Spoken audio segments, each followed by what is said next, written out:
Have you ever walked away from a conversation feeling off? Like you somehow messed up, but you can't clearly explain how you didn't yell.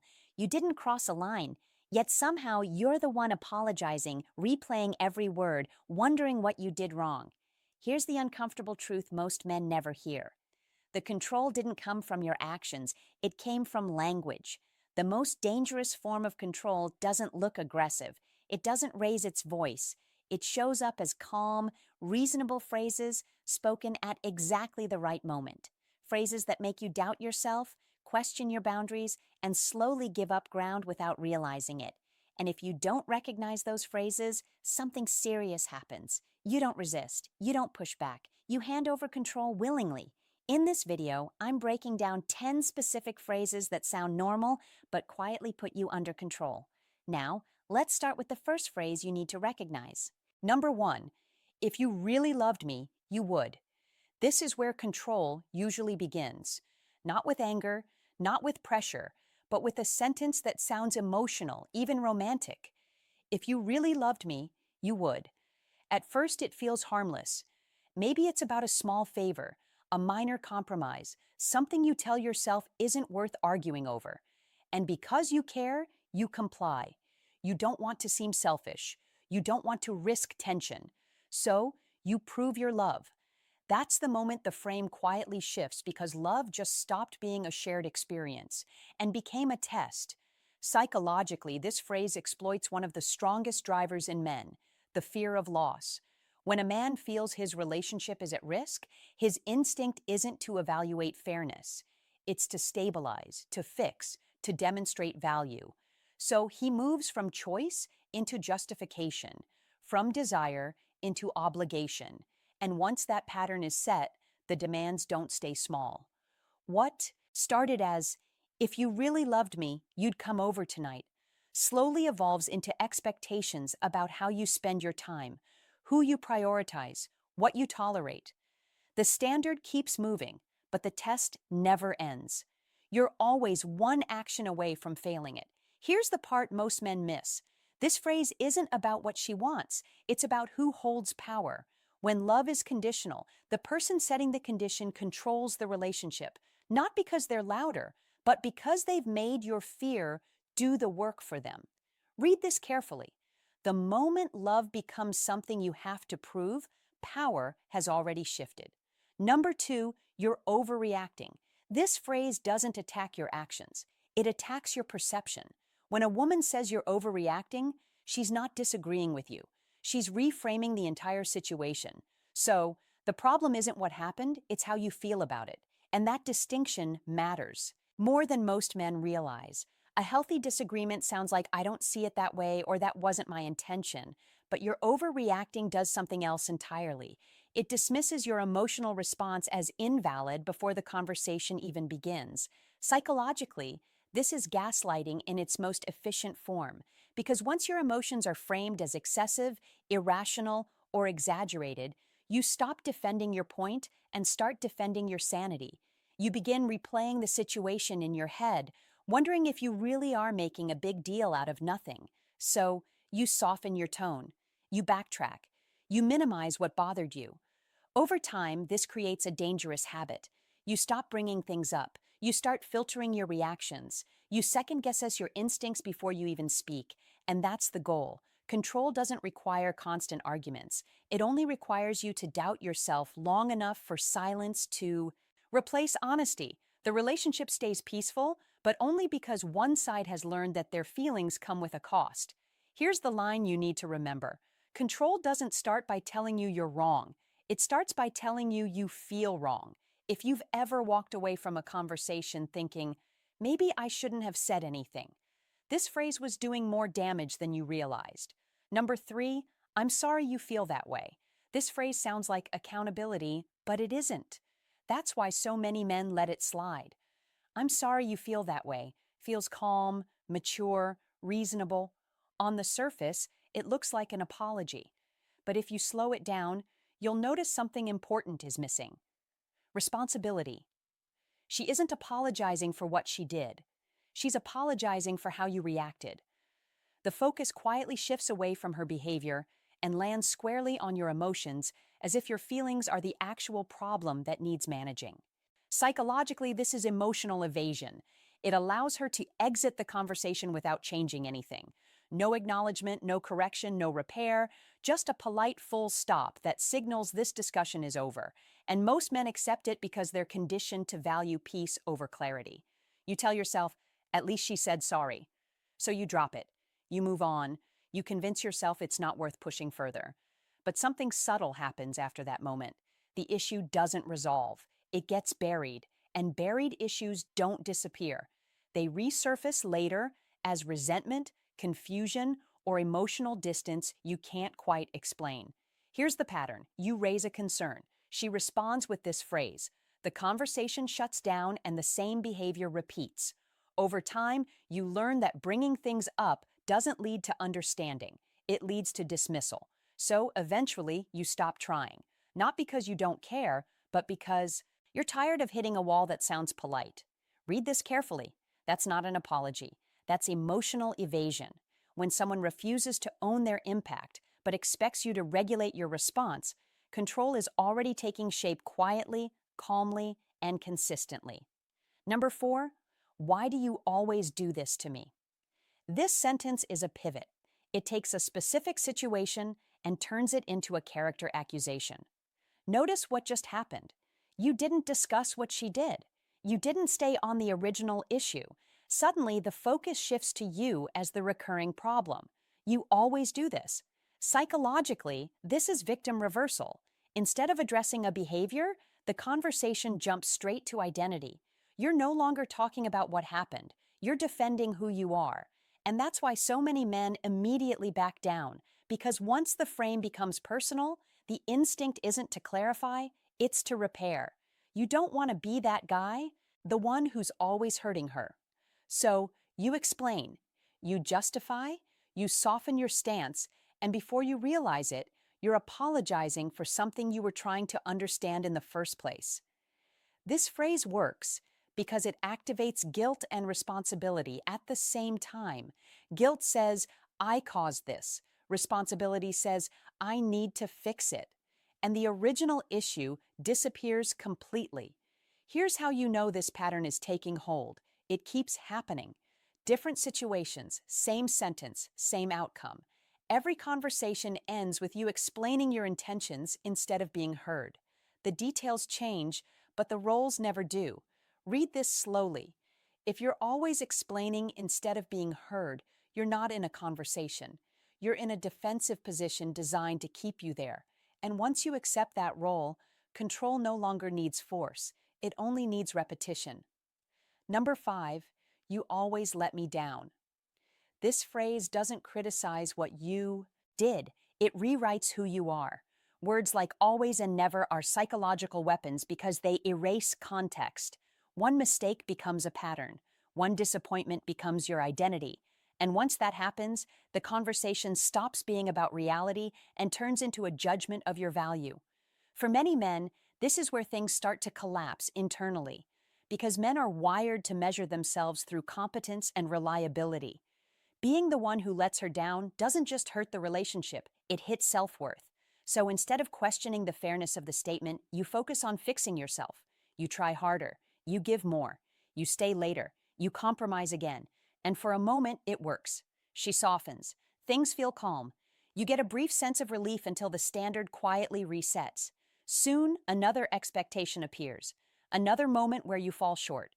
Another reminder that you're not quite enough yet. This is the effort loop. Effort leads to temporary approval. Approval fades. The accusation returns.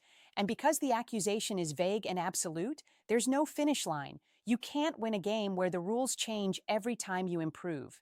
Here's what makes this dynamic so dangerous. The more effort you invest, the more power you give away. Not because effort is wrong, but because it's being extracted through insecurity instead of mutual respect. Read this carefully. No amount of effort will ever satisfy someone who benefits from your insecurity. If you constantly feel like you're chasing a version of yourself that's finally good enough, this phrase isn't motivating you. It's conditioning you. Number 6, my ex used to. This phrase pulls a third person into a conversation that should only have two. And the moment it appears, the dynamic changes. When she says, my ex used to, or my ex never, she's not sharing history. She's creating comparison. And comparison is one of the fastest ways to destabilize a man's sense of position in a relationship. Psychologically, this works because it activates insecurity without direct accusation. She doesn't say you're failing. She lets the contrast do the work. Suddenly, you're not responding to her needs. You're competing with a ghost. Most men react the same way. They try to outperform the past, they increase effort, they adjust behavior to win a silent comparison they never agreed to enter. But here's the trap. You can't compete with someone who isn't there, and you shouldn't have to. When the past is repeatedly used as a measuring stick, the relationship stops being about connection and becomes about validation. Your value is no longer defined by who you are, but by how well you stack up against someone else's memory. And memories are never neutral. They're selective, polished, convenient. Here's what this phrase is really doing. It outsources control. Instead of directly demanding change, she uses another man to apply pressure for her. The result is the same. You feel inadequate, but the responsibility feels self-imposed. Read this carefully. If she needs another man to control you, you're not the problem. A healthy relationship doesn't require comparisons to function. When it does, insecurity isn't the side effect, it's the mechanism. Number 7, I'm not mad, I'm just disappointed. This is where control becomes quiet and far more effective. Anger is obvious. You can respond to it. You can discuss it. You can even push back against it. Disappointment is different. When she says, I'm not mad, I'm just disappointed, she positions herself above the conflict, calm, composed, reasonable, and without raising her voice, she delivers something that cuts deeper than anger ever could. Because disappointment doesn't say you did something wrong, it says you failed. Psychologically, this phrase targets a man's internal judge. You don't feel attacked, you feel evaluated. And the evaluation feels final, like you came up short on a standard you didn't even know you were being measured against. So what do most men do? They turn inward. They replay the situation. They look for where they fell short, not to argue, but to correct themselves. This is where self-policing begins. You start adjusting your behavior preemptively, trying to avoid that look, that tone, that quiet withdrawal. You offer reassurance.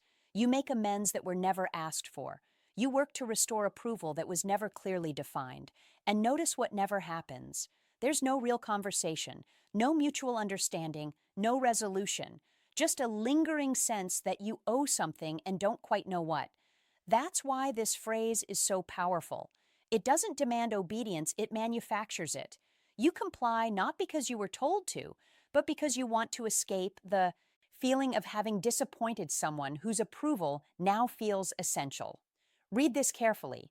Disappointment is control disguised as maturity. When silence feels heavier than conflict, and calm words carry more punishment than anger, you're not dealing with emotional depth, you're dealing with emotional leverage. Number 8, you're being too sensitive. This phrase doesn't argue with what you're saying. It shuts down your right to say it at all. When someone tells you you're being too sensitive, the message underneath is simple. Your emotions are a liability, something inconvenient, something that needs to be corrected, toned down, or avoided. And after everything that came before, especially disappointment, this line lands hard.